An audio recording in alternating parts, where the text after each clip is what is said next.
И снова здравствуй, мой дорогой зритель! Я к вам с приятными новостями. Наконец-таки разработчики решили зашевелиться и выпустили одно из самых крупных обновлений для CS2, которое весит почти 2,5 гигабайта. И в нем, кстати, много чего интересного, включая кое-что скрытое. Так что приготовились внимательно слушать, смотрим спонсора и погнали! Ищешь площадку, где можно поднять классные скины, то добро пожаловать в Case Hunt. Огромный выбор кейсов и отличный алгоритм дропа. Если не понравился выбитый скин, его всегда можно проапгрейдить. Ну а если у вас скопился ненужный шир, то запихните его в контракты. Помимо этого, на сайте есть различные бонусы и все возможные розыгрыши, включая открытие бесплатных кейсов. Ребята из Case Hunt стараются разбавить ваш интерес и придумывать что-то новое. Ну а если ты используешь мой промокод при пополнении, получишь плюс 30% к депозиту. Так что не теряй времени и заходи по ссылочке в описании.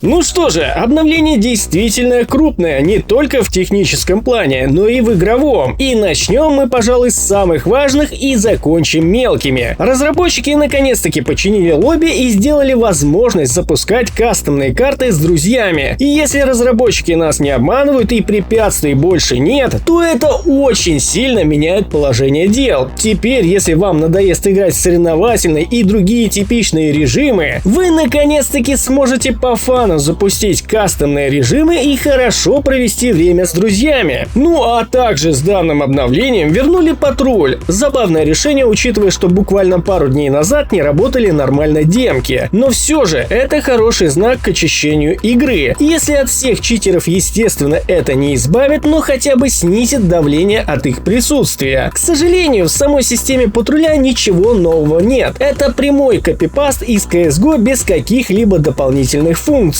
Да, в строчках кода, конечно, есть упоминания вакнет и прочие мишуры в стиле определения аймбота, волхака, спидхака и гриферства. Точно утверждать нельзя, определяет ли их сама система или это лишь категория для распределения вердикта для последующей сортировки дел. Ведь в CSGO, повторюсь, были те же самые параметры, которые выполняли почти ту же самую функцию. Их просто расширили. К тому же разработчики, к сожалению, не дали никаких комментариев, кому будут выдавать патруль и с какого ранга его получают. Так что, ребята, будем ждать первые дела и видео доказательства. А если же вы лично получили патруль, обязательно отпишите об этом в комментариях. Ну а далее в игре появились скидки на капсулы мейджора. Впервые за долгое время скидки пришли раньше, чем в предыдущие крупные турниры. Но в целом это было ожидаемо, так как полились определенные строчки кода в меню панорамы. Ну а также разработчики решили изменить основной пул карт, который используется в режиме премьер и на про-сцене. Они решили убрать карту Overpass и заменить ее Дастом 2.